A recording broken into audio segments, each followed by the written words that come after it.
আমি সকলকে ধন্যবাদ জানাচ্ছি। আমাদের এখানে উপস্থিত আছেন ঢাকা বিশ্ববিদ্যালয় ছাত্রদলের সংগ্রামী সভাপতি গণেশ চন্দ্র রায় সাহস এবং সাধারণ সম্পাদক নাইজুজ্জামান শিপন।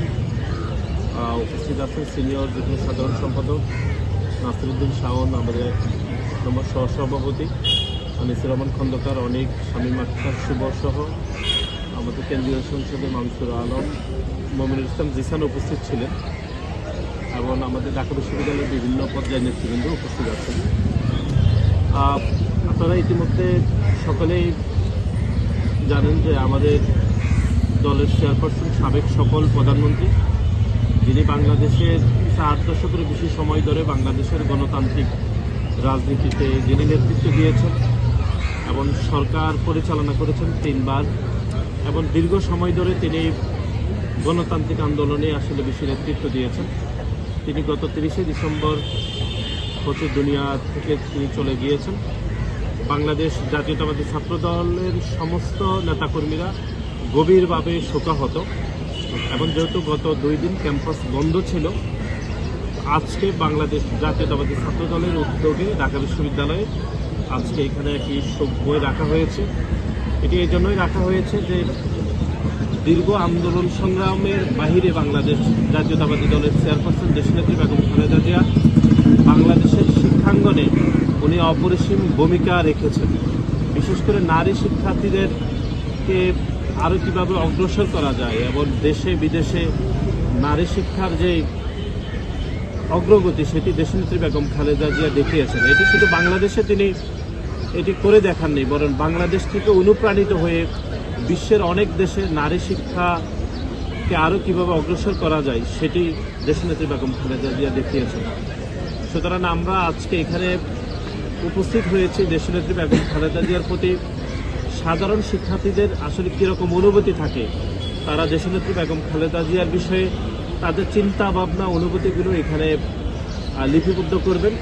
এটি আমরা নিশ্চয়ই বাংলাদেশ জাতীয়তাবাদী ছাত্রদল ঢাকা বিশ্ববিদ্যালয়ের নেতৃবৃন্দ এই যে মন্তব্যগুলো এগুলো বাংলাদেশের গণতান্ত্রিক আন্দোলন এবং একই সাথে দীর্ঘ 5 দশকেরও বেশি সময় ধরে বাংলাদেশ জাতীয়তাবাদী ছাত্রদল যে এক ধরনের ইতিবাচক রাজনীতি চলমান রেখেছে সেটিকে আরও কিভাবে উন্নত করা যায়, আরও কিভাবে ইতিবাচক রাজনীতিকে আরও সাধারণ শিক্ষার্থীদের মধ্যে প্রাণ সঞ্চার করা যায়, সেই জন্য এই মন্তব্যগুলোকে আমরা অত্যন্ত গুরুত্ব সহকারে আমরা লিপিবদ্ধ করব। এবং আমরা ইতিমধ্যে আপনারা সকলে অবগত আছেন যে বাংলাদেশের স্বাধীনতা, সার্বভৌমত্ব এবং বাংলাদেশের রাষ্ট্র পরিচালনা ক্ষেত্রে দেশনেত্রী বেগম খালেদা জিয়া যে আপোষহীন ভূমিকা পালন করেছেন, এর বাহিরে আপনারা দেখেছেন যে পররাষ্ট্র নীতির ক্ষেত্রেও তিনি যে বাংলাদেশের সার্বভৌমত্ব যেন একদম উচ্চ মর্যাদায় থাকে, তিনি সেই অপরিসীম ভূমিকা পালন করেছেন। এবং পার্শ্ববর্তী একটি দেশ যে বাংলাদেশের প্রায় 3 অঞ্চল জুড়ে যে দেশটি এখনো পর্যন্ত আমাদের পাশে রয়েছে, সেই পার্শ্ববর্তী দেশ ভারতকে তিনি যেভাবে মোকাবেলা করেছেন, অর্থাৎ বাংলাদেশের জনগণকে মাথা উঁচু করে যেভাবে ভারতকে মোকাবেলা করতে হয় সেটি আমাদেরকে দেশনেত্রী বেগম খালেদা জিয়া আমাদেরকে শিখিয়েছেন। সুতরাং সমতার ভিত্তিতে যে পররাষ্ট্রনীতি আগামীর যে কোনো সরকার গ্রহণ করবে সেটি আমাদেরকে দেশনেত্রী বেগম খালেদা জিয়া শিখিয়ে গিয়েছেন। গত 2 দিন ধরে আপনারা দেখেছেন যে বাংলাদেশের একজন ক্রিকেটারকে যে তারা নিলামে নিয়েও তারা যে তাদের রাজনৈতিক হস্তক্ষেপে সেই বাংলাদেশের ক্রিকেটার মুস্তাফিজকে আবারও দেশে ফেরত পাঠিয়েছেন।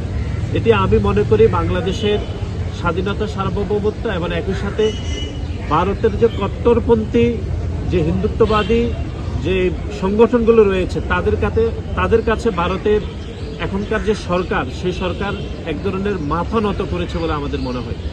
এবং এখনকার যে অন্তর্বর্তীকালীন সরকার রয়েছে, আমি মনে করি এই বিষয়ে সরকারের কঠোর নীতি অবলম্বন করা উচিত এবং এই বিষয়ে তাদের অবস্থান পরিষ্কার করা উচিত। এবং আমি মনে করি এই অন্তর্বর্তীকালীন সরকারের এই বিষয়ে পরিষ্কার বার্তা দেওয়া উচিত বলে আমি মনে করি। পরিশেষে আমি এখানে যারা উপস্থিত হয়েছেন তাদের সকলের প্রতি আমি কৃতজ্ঞতা জানাচ্ছি এবং ঢাকা বিশ্ববিদ্যালয়ের শিক্ষার্থীরা সবসময় বাংলাদেশ জাতীয়তাবাদী ছাত্র দলের নিকটজন ছিলেন এবং দেশনেত্রী বেগম খালেদা জিয়া সবসময় ঢাকা বিশ্ববিদ্যালয়কে আলাদাভাবে তিনি গ্রহণ করতেন।